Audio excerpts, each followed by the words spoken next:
recently shared that my 15-year-old Deluxe 5 helped me fall in love with photography again.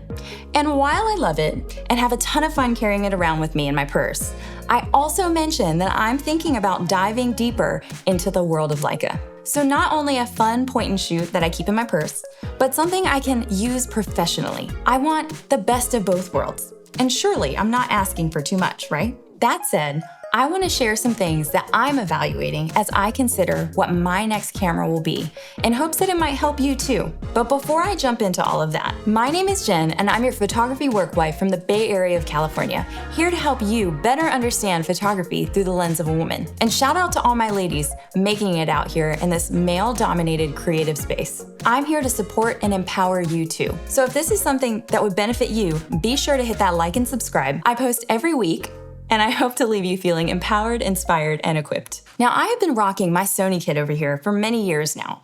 I had the A7 III first, then the A7R IV, and I actually even added the A7C to my kit to try out a smaller form factor. Because let's be honest, Sonys are big and heavy. I also have access to my dream trinity of lenses. I've got the 16-35 over here.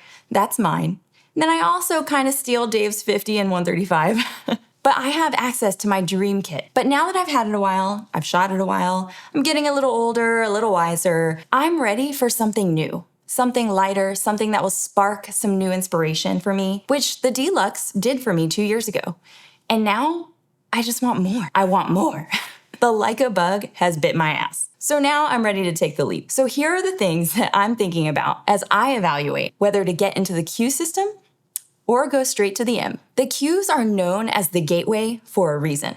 If you have a DSLR, it just makes sense. And the main reason being the autofocus. Now, thankfully, I do have some experience with manual focusing because of my old vintage lenses, but I do use the autofocus a lot too. As a photographer, I shoot a lot of different things, whether it's product, weddings, lifestyles, portraits, commercial. I kind of do it all, but something I do a lot is family shoots. And this means kids and dogs. And they never want to sit still for very long. So I have to be fast. And in that regard, the Q's autofocus is really tempting. It's what I know, and it would be a really easy transition. The second thing I'm considering is the Q is less expensive. Now, don't get me wrong, it's still a pretty penny, but at least it comes with a lens attached. The Q3 comes with a fixed 28mm Summilux, and new retail, I'm looking at $6,700. The Q3 43's got that 43mm Apo Summicron. Now that one's going for $7,300. And trust me, I will totally look at the used market when I decide on what to buy. But for the purposes of this video, I'm keeping it easy for comparisons. So I'm gonna use the new retail pricing. Lastly, regarding the Q, is the fixed lenses. I don't love wide focal lengths. And yes,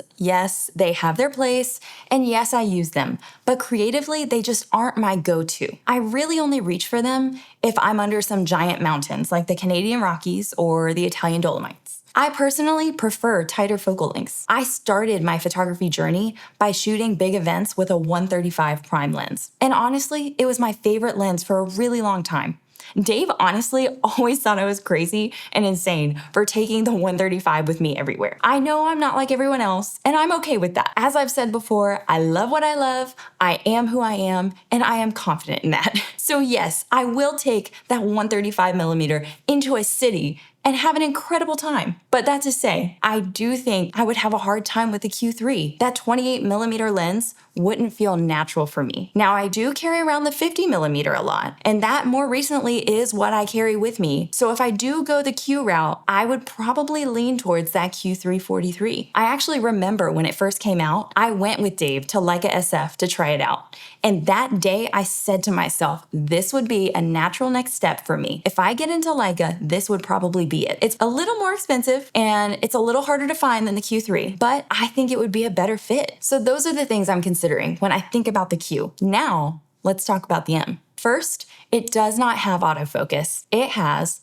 a manual rangefinder. I've used Dave's M system a few times, and each time it feels so good. It feels like an entirely new but entirely old experience. I actually took it out in the backyard a few days ago just to test out how well I would do getting things in focus wide open at 1.4. I totally expected a ton of them to be soft, but I actually didn't do too bad. I'm pretty proud of myself. I took like 10 photos and I think maybe 8 of them were in focus, and it was fun. It made me slow down and appreciate the moment. It forced me me to focus on creating a thoughtful, creative photo, not just capture a random fleeting moment, which, I've been known to do sometimes. And I'm sure we all have. All of those high-speed shutters, yes, the tech is great for making sure you got that one specific moment you wanted. But the M, it takes work. It's focus, planning, foresight, timing. It's all of it. It requires me to be better. Next up, it's more expensive. Leica as a brand is premium. These tools are well built with incredible quality, but it also holds its value and stands the test of time. Dave actually talked about this in a recent video.